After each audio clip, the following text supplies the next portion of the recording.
Hello, welcome back, listeners. This is Silicon Valley Impact on TALRadio. I'm Roger Royse, your host, and each week we talk to different individuals who are doing things that have a social impact on the local community here in Silicon Valley and beyond. And today we have Amy Seidman. She's the founder and CEO of Noble Profit. Amy, thanks for being here today. Thank you so much for having me. It's a pleasure to be on the Silicon Valley Impact show. Okay, thank you. So tell me a little bit about Noble Profit. What is that and what is it doing? Noble Profit is a public benefit corporation that was formed to inspire people around what we can do with business, investment, and across all aspects of our world to help transform the world and solve these great challenges. So we inspire with media, we educate with data, and we take action with technology. So I understand you have a technology that you've developed called BFLO. Can you tell me a little bit about that and what it does? Absolutely. So in the big vision and the future, we are designing for creating an open shared intelligence ecosystem, and eventually we'll open source the technology. Today, it's a tool for transparency that answers a lot of the regulatory requirements that are happening globally to create more disclosure around what are called ESG metrics, environmental social governance. And we're focusing on sustainable development goals as the anchor point. And the purpose of it is to help create more visibility, more shared information. So if you have groups of wealth managers using it to report their transparency requirements, they can also be within this shared intelligence ecosystem and gain from learning from one another and comparing themselves and seeing, you know, where the landscape is and the opportunities are.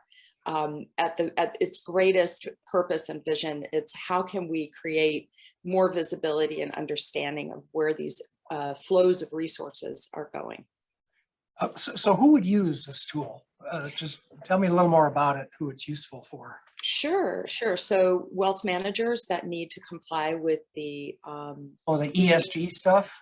Yeah, exactly. So anyone who is reporting, so users of the systems can be finance, people in finance, corporate, governments, nonprofits, philanthropists. So any entity that needs to comply with this kind of reporting, but also wants to give more depth and information around what they're doing. I see. And is it a free tool or is it something you license?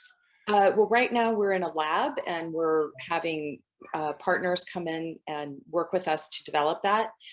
We have an aspect to it that we are designing that would be used by folks who wouldn't be able to afford it, but you know, we are creating a model that does involve, I guess, user licensing. It's a very different model because it's a blockchain technology, and blockchain technology really runs on gas. So, you know, how are transactions processed within the system? The intention is that anybody who uses it will, you know, become a partner in the system. But it's more complex, I think, than the standard SaaS model that most people understand.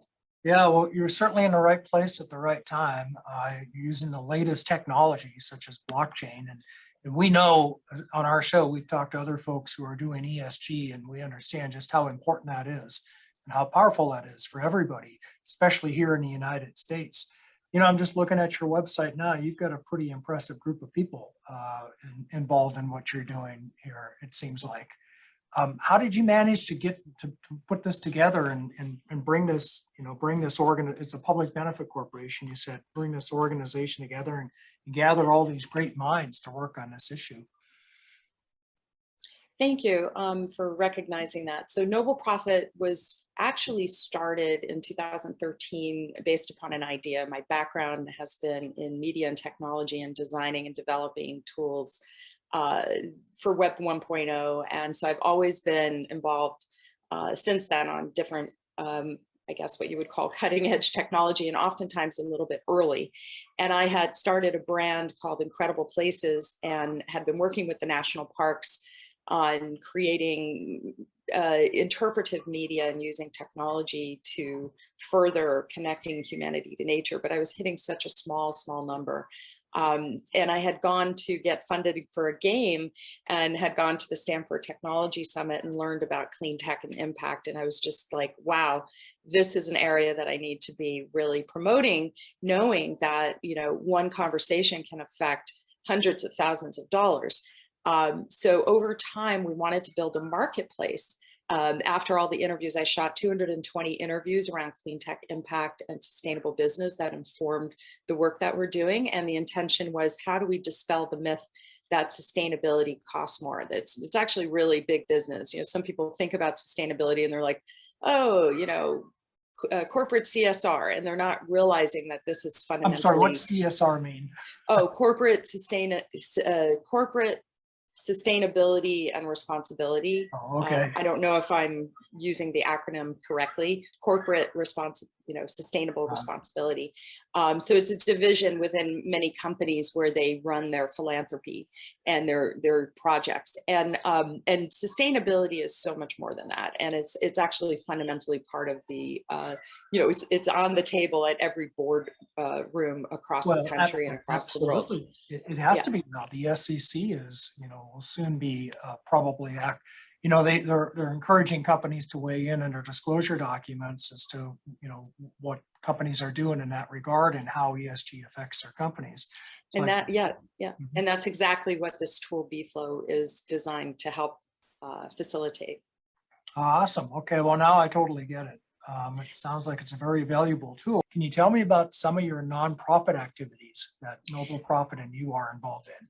Absolutely. I mean, when we start to look at the work that we're doing, many of the things that we're doing touch solving problems within community or with people who can't afford to use the technology. So from the point of BFLO technology, we have been running quite a few pilots. We did a whole series on COVID giving, where are resource flows from COVID coming and going.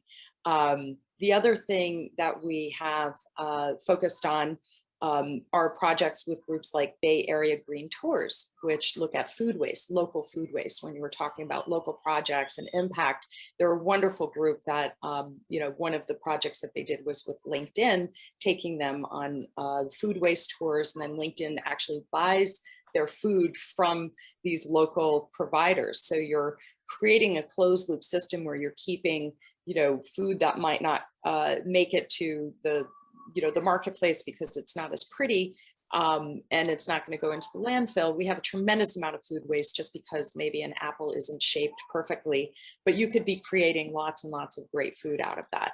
Yeah, absolutely. Can we pause on that one for a minute? Because that's an area that I've been very involved in.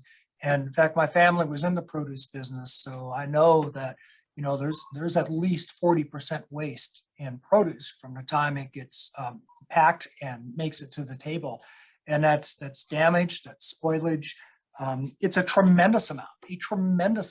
And of course, I work with a lot of companies that have technologies trying to deal with that, but there's only so much you can do with technology, right? You can use data and analytics and refrigeration, which our refrigeration is about 50 years old now. But so to do something like what you just described sounds very impactful. If you could get a big organization like LinkedIn with that big cafeteria of theirs, to actually help, I totally see how that would be a really good cause here in Silicon Valley. And when we have 40% of food waste, that's a tremendous amount of carbon that's going back into the atmosphere, creating, methane when it goes to the place of rotting. And thankfully right now we're having a lot of composting that's happening in the city of San Francisco. So we're starting to deal with these things in different ways, but it is a tremendous amount of waste. And we can be creating, dried food chips and snack packs for users. Now we're also focused. We have this media series, and the intention is to share this widely to change the perception of people that doing good things and as part of a company or within an investment it's really good business. And there's a lot of myths around sustainability costing more. There's a lot of polarity happening in our culture around these different topics, but if we can come from a different place and we can talk about how it serves us all, we can start to bridge that polarity. So these kinds of projects are sponsored. We have a fiscal sponsor with Win-Win Give. So we do this under our nonprofit, and many of the design of BFLO, we have a tool that we've been developing called Safeguard that folks can use to report forced labor, that can represent, or the little guy within the system. So whether it's illegal logging or forced labor, or just really difficult situation with sexual harassment or something, that this is a tool that can be used. And we're also designing into the system ways that folks who maybe make only $1 a day would be able to be a part of the system. So these kinds of things, and the basis of our technology, BFLO, is going to be run, underneath this model. We haven't formed a foundation yet. So that's why we're fiscally sponsored with Win-Win Give, but we love this organization, and it's a great partnership for us. Sounds like a Win-Win Give. What a name. Yeah. Kind of tells you right there what they're about, doesn't it? Yep. No, that's awesome. So this is Roger Royse with Silicon Valley Impact. We're talking now with Amy Seidman, the founder and CEO of Noble Profit, about some of the sustainability initiatives she's working on and the other charitable, philanthropic, and social impact programs she's involved in. We're talking about some of the other initiatives that Amy's involved in. And I touched on something that we want to expand on a little bit here. It's really the regulatory environment, especially the SEC, and how what's going on, and that's Securities and Exchange Commission, for those of you who might not live in this world like Amy and I do. But there a lot of what's going on in ESG, environmental, social, and governance, and social impact is being driven, by government and by policy. Don't you think so, Amy? Well, actually, I think now it's starting to be. Prior to that, it was driven by divestment. So first pressure by brands, on brands by customers who wanted to not see, the brands using certain practices, as well as pressure from different nonprofit groups. And then it started to move into pressure from people divesting from investments within, dirty investments.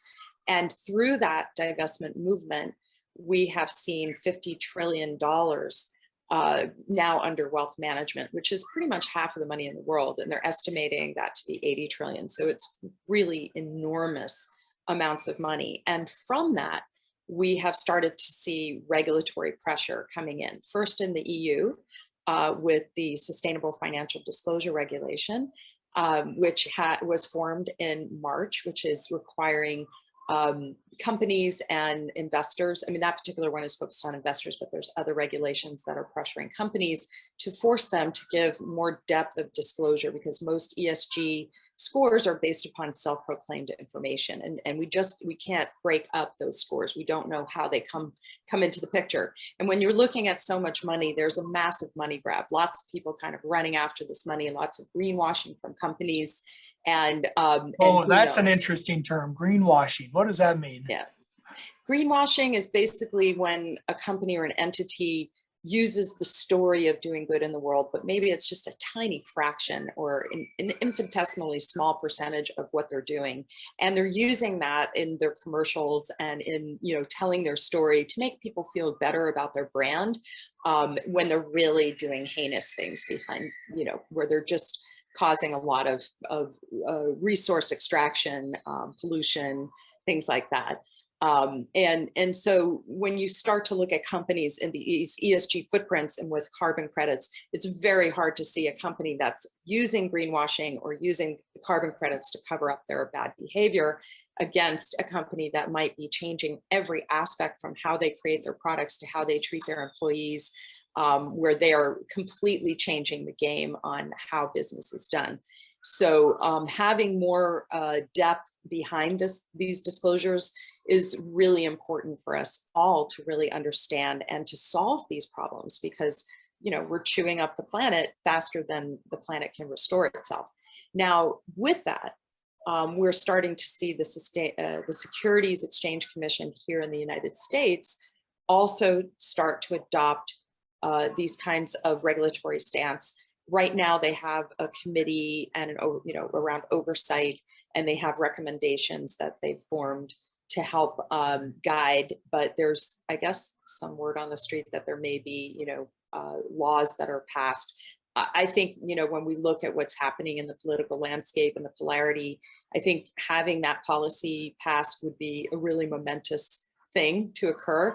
But when we look at the money grab that's happening around this, 50 trillion, it starts to become something that does need to have a little bit more depth to it. Mhm. And we have a lot of pressure on companies to be more transparent and to kind of walk their talk and to create more understanding of how they've achieved that. And there's also a lot of misinformation that's out there that this can help with. There's a lot of NGOs that have great intentions, but they might be operating under old information, where they are targeting, an organization that has solved the problem within their organization, and then they're still being targeted. So it's really hard to understand what the truth is. And then when you have content marketing, and we know what's going on with, fake news. Everybody's talking, last year we had fake news. How do you know what you're looking at is really what's going on? So for all these reasons, we do need more and more of this transparency. Yep, I totally get it. It makes perfect sense. It sounds like it's a tool that is needed. You're in the right place at the right time. And you mentioned earlier, you're using the latest, most up-to-date technology, blockchain. How has that gone for you? Well, it's definitely a big lift. It's a new technology. It's constantly changing, and there's lots of challenges, from educating people around it, people misunderstanding, thinking it's Bitcoin, not really understanding the application to these kinds of topics. And then there's on the topic of regulatory issues, there's a tremendous amount of gyration happening around regulations, because it's an unregulated area. And so companies that like ours that are using it to create a tool are also having to deal with all of the cryptocurrency regulations that are trying to be enacted, and the scrutiny that makes things a lot harder. We've spent so much time where if we were just selling a software license, we wouldn't have to deal with anything. It's intellectual property law. And you being a lawyer, I'm sure can understand the difference between, regulations around money or regulations around securities versus, just selling your, something that you own. Yeah, there's definitely intellectual property. There's definitely a need for clarity, and it's a developing area. And this is a place where, as usual, the technology moves faster than the law. And the law just can't keep up, and that's why we have all this uncertainty. And a lot of times that stifles innovation. Although, we have sort of a culture here in Silicon Valley, and you're sort of doing some of this too, where people will take a chance and they'll do big things. And just take a look at Uber. If they had tried to comply with, with all of these uncertain laws, and there never would have been an Uber. They had to do it for Uber, Lyft, all the ride share. Same with Airbnb. Same with a lot of different companies. So that's one of the challenges we have. But I'm glad to see that you're going forward with it despite some of the uncertainty, and I hope the regulatory. It was something I never knew and I expected before we got involved. It was one of those things that cost us a lot of time and a lot of money, for legal oversight and advice. And I had a tremendous amount of learning. And when you talk about it stifling innovation, I have personally witnessed, tens, if not hundreds of billions of dollars going offshore because of the fact that there is no secure regulatory oversight. And then we have people who just don't understand it, trying to form laws that then will put people like myself in a position of doing something illegal by just putting our software out, because they really don't understand the technology. So there is a woman at the SEC named Hector Pierce who put out a proposal this year about which, if adopted by the SEC, would give a 3-year kind of grace period for companies to make their token decentralized and to be able to activate their businesses and do the work without having to face huge fines or having their company shut down. That would be awesome. We need more regulatory sandboxes. Arizona's got a regulatory sandbox for fintech. Utah's got one for legal tech. Wyoming, of course, has been just a real haven on a state level for innovation. They've got a law that allows decentralized autonomous organizations to operate as LLCs. So the states are moving a lot more quickly than the federal government, it seems, aren't they? And hopefully people will see the value in promoting what people like you are doing. Well, I want to thank you for being here. This is Roger Royse with Silicon Valley Impact. We've been talking with Amy Seidman at Noble Profit. They build the BFLO technology, which enables transparency in the ESG reporting system. Thank you again, Amy. This is really interesting. Good luck to you. I hope it's a huge success. And to those of you out and who are listening to us, thanks for being here, and we will see you next time.